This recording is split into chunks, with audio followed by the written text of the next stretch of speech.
Hello, I'm Elizabeth from Elizabeth's Healing Path, and this is Stanley, and he's going to help us learn a little bit about some rotations in the pelvis. Now, I have a lot of clients who have this rotation. There's usually 3 general rotations that I have my clients come to me with, so I'm going to do a series on each one. So this rotation is the one that I have. This is a pelvic rotation.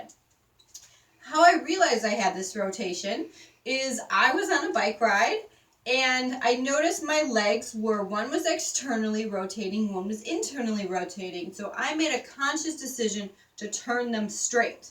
Except the problem wasn't in my hips, it was in my pelvis. And so I completely threw out my back and couldn't get on the bike for a month. And so John Barnes teaches, he keeps losing his little hat, that 90% of problems can come from the pelvis.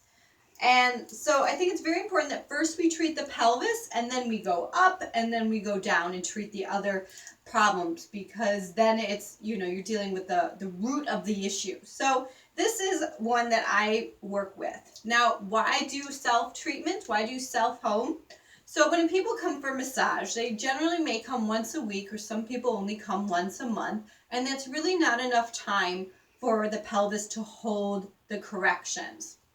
When you go to a physical therapist, they want you to come a couple times a week. Same thing with a chiropractor, because what happens is, let's say we have this rotation, and then I fix it, and then within a few days it kind of pops back because it's used to being in there. There's compensatory patterns now in place, and it pulls the pelvis back out of alignment.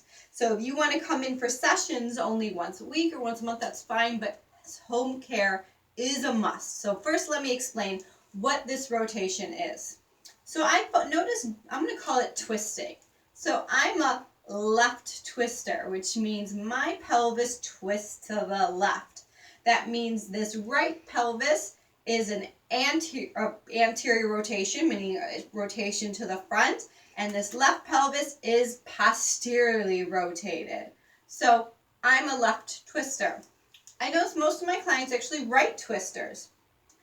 So I would say 75% of my clients that come to me are twisted this way, in which this left pelvis is anteriorly rotated and this right pelvis is posteriorly rotated. So from now on, I'm just going to refer to it as right twisting or left twisting. So if you're left twisted, your left pelvis is to the back, and if you're right twisted, your right pelvis is to the back.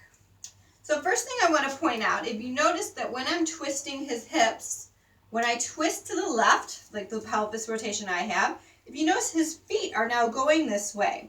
So one of the first corrections that we make, and this pelvis can't do it, is that we don't want to be like walking this way, because then it's like we're facing this way or we're facing this way and we're walking straight, so it doesn't make any sense to our bodies. So what happens is then we interiorly, this is for left twisters now, we interiorly rotate the left leg pelvis, the left hip, we interiorly rotate the left, and we externally rotate the right.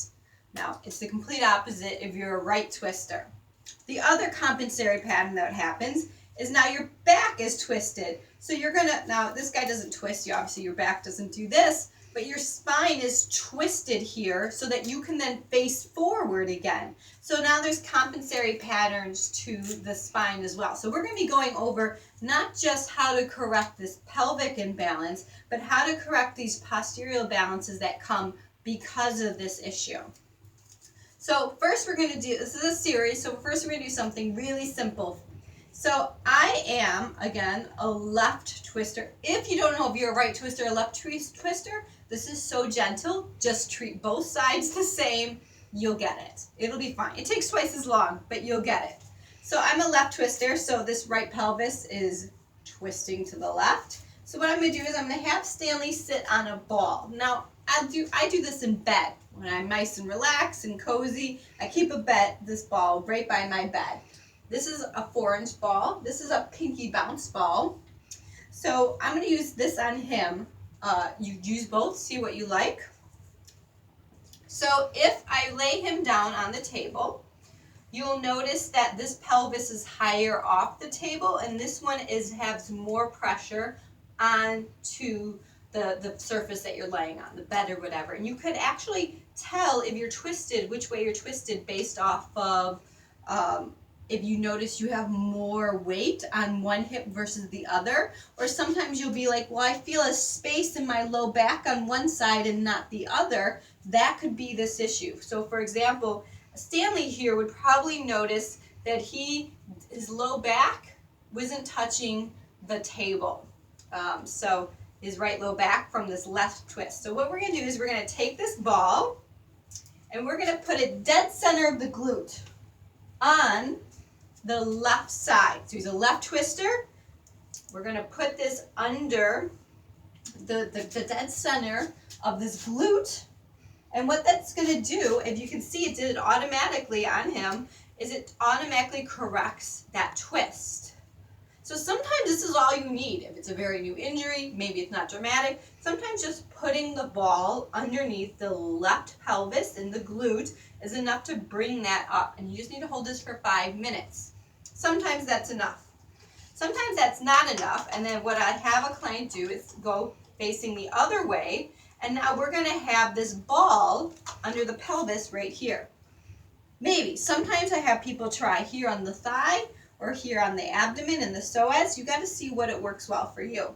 So taking that ball and then putting it under, and again, as he rests down, it automatically twists the other way, opening it up. I know that can be really complicated, and we're going to discuss this a few times in this series, and hopefully you'll understand it by the end. But just think, left twisters. We're going to put the ball under the right glute to move it a little bit more forward. And then we're going to put it under, the left glute to move it forward, the right pelvis, and that moves it back on this side. And that helps give you, hopefully, like it does Stanley, that your pelvis will then be straight.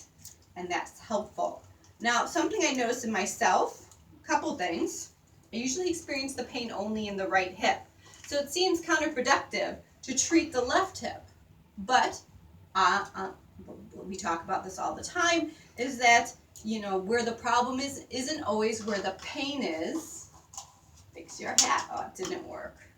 Where the problem isn't always where the pain is. So I do cupping, and we'll talk about this as well, along this right pelvis, because this is where all my aches and pains are. But then with this ball, I make sure I treat this other hip.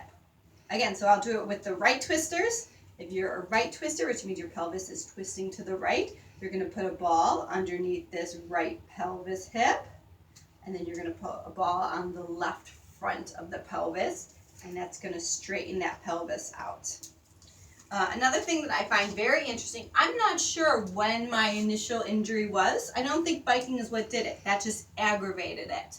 So biking aggravated this injury, but I find driving especially aggravates it for me. So if I'm doing a lot of driving, I can literally feel my right pelvis moving forward to go for the accelerator. So I can feel this hip being a big shift, and that's where my twisting is coming from, and it aggravates my hip. The other thing I'm kind of curious about, in case you're wondering what this hula hoop is in here, no, I don't have enough space to actually hula hoop, but I'm a left hooper, which means when I hula hoop to the left. So I'm a right hooper. I hula hoop with the hula hoop going to the right. And when you're a right hooper, it's this right hip. It's like this. The right hip is what's pushing the hoop to the right.